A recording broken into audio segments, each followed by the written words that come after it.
امام حسن کا نام رکھ دیا گیا۔ اس کے بعد حضور سرور کائنات نے ایک کھجور کو لیا، اپنے منہ میں چبایا، اور اس منہ میں چبانے کے بعد اس کھجور کو اپنے پیارے نواسے کے منہ میں ڈالا، جس کو بھٹی کہتے ہیں۔ یعنی سب سے پہلے حضور سرور کائنات نے اپنے لعاب برکت والا لعاب، اگر وہ لعاب اگر کنویں میں ڈال دیا جائے تو وہ پانی بھی میٹھا ہو جائے، اگر وہ لعاب حضرت جابر کی ہڈی پر لگا دیا جائے وہ ہڈی بھی ٹھیک ہو جائے۔ یہ لعاب کی بات ہے حضور علیہ السلام کے، اگر حضرت علی کی آنکھیں جو ہے خراب تھی، آپ کی آنکھ پر لعاب لگا دیا گیا، حضرت علی فرماتے ہیں کہ مجھے جو ہے پہلے سے زیادہ جو ہے اللہ پاک نے روشنی عطا فرما دی، یہ وہی لعاب ہے۔ اللہ اکبر کہ حضرت حسن کے جو ہے منہ مبارکہ میں ڈال دیا جاتا ہے۔ اس کے بعد 7ویں دن آپ عقیقہ فرماتے ہیں، آپ ذبح کرتے ہیں جانور کو، جو ایک سنتی طریقہ ہے، آپ بھی جو ہے اس طریقے کو عمل میں لا سکتے ہیں، بڑا ثواب کا کام ہے۔ آپ نے عقیقہ فرمایا، اس کے بعد جیسے ہی زندگی آگے چلتی رہی، زندگی آگے بڑھتی رہی، امام حسن کا مقام کیا ہے معلوم ہے؟ حضرت امام حسین فرماتے ہیں اگر امام حسن راستے میں سے آتے تھے میں ادب کے ساتھ ہاتھ باندھ کر کھڑا ہو جاتا، دنیا والوں کو سبق دیتا، یہ بڑے بھائی کا ادب کا مقام ہے، یہ بڑے بھائی کا جو ہے ادب ہے۔ آپ ہاتھ باندھ کر کھڑے ہو جاتے اور اللہ اکبر امام حسن کی اور شان ذرا ملاحظہ فرمائے، جیسے ہی آپ اور جو ہے آگے بڑھتے ہیں، جوانی کی دہلیز پر قدم رکھتے ہیں، اللہ اکبر یہ وہی نواسے ہیں، ان کو بھی حضور نے اپنے کاندھوں پر بٹھایا ہے، ان کو بھی حضور کریم صلی اللہ علیہ وسلم نے جو ہے اپنے کاندھوں پہ بٹھا کر سواری فرمائی ہے۔ ایک صحابی عرض کرتے ہیں اے حسن اور اے حسین تمہاری سواری کتنی اچھی ہے نا، تم امام علی مقام یعنی امام حسین علیہ السلام کے نانا، ہم سب کے آقا حضور سرور کائنات کے دوش مبارکہ پر تشریف فرما ہے۔ حضور نے فرمایا اے میرے صحابی کیا صرف سواری دیکھتا ہے، یہ نہ دیکھتا کہ سوار کتنا اچھا ہے، جتنی اچھی سواری ہے اتنا ہی اچھا سوار بھی تو ہے نا۔ اس لیے کہ امام حسین علیہ السلام کے نانا نے یہ سبق دیا، اگر سواری سید الانبیاء کی ہے تو سوار بھی سید الشہداء کا ہے، اگر سواری سارے نبیوں کے سردار کی ہے تو سوار بھی سارے شہیدوں کے سردار کا ہے۔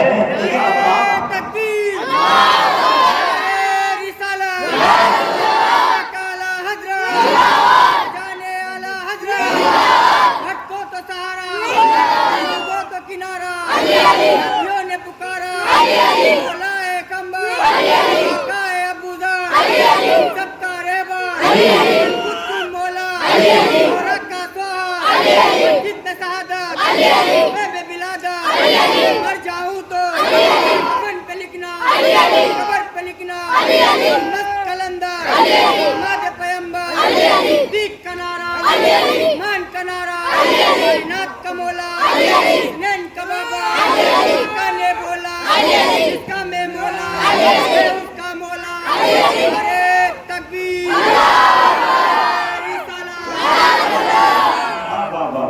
غلط آواز سے بولیں سبحان اللہ۔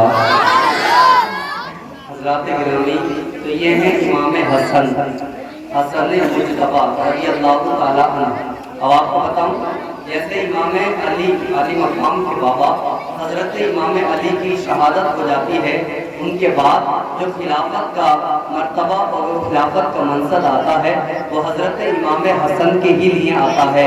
آپ جو ہے 6 ماہ تک آپ خلیفہ بن کر رہے اور آپ پر ہی جو ہے خلافت کا اختتام بھی ہو جاتا ہے، یعنی خلافت آپ تک رہی، اس کے بعد جو ہے پھر تو امیر بنتے رہے یا اس کے بعد پھر تو جو ہے الگ الگ طریقے سے بادشاہ بنتے رہے۔ امام حسن 6 مہینے تک خلیفہ بنے رہے۔ اور آپ کو بتاؤں امام حسن مصطفیٰ کی شان کیا ہے، آج جو ہے کرسیوں کے لیے بڑے لوگ لڑ رہے ہیں، آج کرسی کے لیے بڑے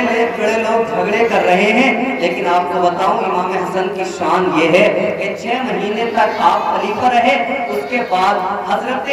امیر معاویہ ایک جو ہے اسٹیٹ کے یعنی ایک اسٹیٹ کے آپ وزیر بنے ہوئے تھے، اب لوگوں میں اختلاف ہو گیا، کچھ لوگ یہ چاہتے تھے امیر معاویہ بادشاہ اور امیر المومنین بنے، کچھ لوگ کہتے تھے حضرت امام حسن بنے، لیکن زیادہ تر لوگ امام حسن کی طرف تھے کہ امام حسن ہی بنے، حضرت امام علی کے بعد حضرت امام حسن کا نمبر ہے، لیکن کچھ لوگ حضرت امیر معاویہ جو یزید کے والد گرامی ہے ان کو کہتے تھے۔ اب ذرا آپ کو بتاؤں، امام حسن نے اپنی ساری جو ہے دولت اور اپنی ساری خلافت جو ہے اس وجہ سے اگر آپ اس پر رہتے، اگر آپ اس پر قائم رہتے، جھگڑا ہونے کا اندیشہ تھا، جنگ ہونے کی جو ہے اندیشہ تھا، جنگ ہونے کا بالکل یقین ہو چکا تھا، آپ نے یہ مشورہ کیا، آپ نے یہ صلح کی، آپ نے اس بات کا جو ہے مطلب معاہدہ کیا کہ میں اپنے جو ہے خلافت سے دستبردار ہو جاتا ہوں، یعنی اپنی خلافت حضرت امیر معاویہ کو دے دیتا ہوں۔ تو آپ 6 مہینے کے بعد اپنی ساری خلافت جو ہے حضرت امیر معاویہ کو دے دیتے ہیں، اور اس کے بعد آپ مدینہ المنورہ تشریف لے آتے ہیں۔ ذرا اندازہ لگائیں، یہ کوئی عام بات نہیں ہے، جس نے اپنی جو ہے بادشاہت کو، جس نے اپنی حکومت کو، جس نے اپنی سلطنت کو جو ہے صرف لڑائی کو روکنے کے لیے، جنگ کو ختم کرنے کے لیے حضرت امیر معاویہ کو دے دیا، اور یہ صلح ہوئی تھی، یہ صلح ہوئی تھی، اور اس بات پر معاہدہ ہوا تھا کہ حضرت امیر معاویہ کے انتقال کے بعد اگر کسی کو بادشاہ بننا ہوگا تو وہ حضرت امام حسن کو بننا ہوگا۔ اب آپ کو بتاؤں، یزید صرف امام حسین کا قاتل نہیں ہے، بلکہ یزید امام حسن کا بھی قاتل ہے۔ اب آپ کو بتاؤں کیسے؟ اس لیے کہ حضرت امیر معاویہ کا بیٹا ہے یزید، امیر معاویہ صحابی ہے۔ آپ کو ایک بات پر غور کرنا ہے، امیر معاویہ صحابی ہے۔ آپ نے اکثر دیکھا ہوگا والدین نیک ہوتے ہیں تو ضروری نہیں بیٹے بھی نیک ہو، بلکہ بد بھی ہوتے ہیں۔ اگر والدین اچھے ہو، ضروری نہیں کہ بیٹے بھی اچھے ہو، بلکہ بیٹے برے طریقے پر بھی عمل کرتے ہیں۔ اس کی مثال اور دوں، حضرت نوح علیہ السلام ایک نبی ہیں، ایسے جلیل القدر پیغمبر ہیں، 900 سال تک اپنی قوم کو اللہ کی جانب بلانے والا نبی حضرت نوح علیہ السلام ہے، نبی ہیں، اللہ کے پیغمبر ہیں۔ لیکن ان کا بیٹا جب دنیا میں جو ہے آتا ہے نا، تو وہ کنعان نام جس کا تھا، وہ نبی تو دور کی بات ہے، بلکہ اپنے بابا پر ایمان بھی نہیں لایا، اور دنیا میں کفر کی حالت میں رہا، اور دنیا سے جاتا ہے تو کفر کی حالت میں جاتا ہے۔ اور بھی بڑی جو ہے مثالیں ہیں، یہاں سے پتہ چلتا ہے اگر والدین اچھے ہیں، والدین نیک ہیں، والدین جو ہے نیک اعمال کرنے والے ہیں، تو ضروری یہ نہیں ہوتا کہ بچے بھی ایسے ہو۔ اسی وجہ سے حضرت امیر معاویہ صحابی رسول ہیں، کاتب وحی ہیں، اللہ کے رسول پر جو وحی آتی حضرت امیر معاویہ اس کو لکھتے تھے، آپ رائٹر تھے، حضرت امیر معاویہ وحی کو لکھنے والے تھے، اللہ اکبر۔ لیکن ان کا بیٹا جب دنیا میں پیدا ہوتا ہے بدسلوکی کے ساتھ اور بد جو ہے مطلب سلوکی کے ساتھ، یزید نام کا جو یزید تھا نا، وہ بڑا جو ہے بدترین ملعون شخص ہے، جس نے جو ہے امام حسین کو تو صاف طور پر قتل فرمایا، لیکن امام حسن پر بھی اس کی سازش تھی۔ وہ کیوں؟ اس لیے کہ آپ نے ابھی سنا یہ معاہدہ ہوا تھا، اگر حضرت امیر معاویہ کا وصال ہوگا تو امام حسن بادشاہ بنیں گے، اور آج بھی وہاں کا یہ دور ہے، اگر باپ کا انتقال ہوتا ہے تو بیٹا خود بخود بادشاہ بن جاتا ہے، وہاں کوئی الیکشن نہیں ہے، آج بھی یہ معمول ہے وہاں کا۔ اسی طرح وہاں چلتا ہوا آ رہا تھا، اگر باپ گیا بیٹا بن گیا، بیٹا گیا اس کا بیٹا بن گیا۔ تو یزید نے سوچا یہ تو صلح ہو گئی میرے بابا اور حضرت حسن کے درمیان، اگر میرے بابا کا انتقال ہو گیا تو امام حسن بادشاہ بن جائیں گے، پھر میں تو رہ جاؤں گا۔ اس نے یہ معاملہ پیش کیا، منصوبہ بنایا، کسی طرح سے امام حسن کو قتل کر دیا جائے، ان کو شہید کر دیا جائے۔ یہاں سے بات شروع ہوتی ہے ان کی شہادت کی۔ کو پتہ بھی چل گیا ہوگا منصب کے لیے تو بڑے بڑے جھگڑے ہوتے ہیں، کرسیوں کے لیے تو بڑے بڑے جو ہے فساد ہوتے ہیں۔ اللہ اکبر، ان نے جو ہے یزید نے یہ منصوبہ بنایا کہ اس نے ایک جو ہے عورت کو تیار کیا کہ وہ حضرت حسن کو زہر پلائے اور ان کی شہادت ہو جائے۔ جب وہ شہادت ہو جائے گی تو صلح جو ہوئی ہے، جو معاہدہ ہوا ہے وہ ختم ہو جائے گا، پھر تو میرے بابا کے بعد میں بادشاہ بن ہی جاؤں گا۔ اور یہ سوچ کر اس نے امام حسن کے جو ہے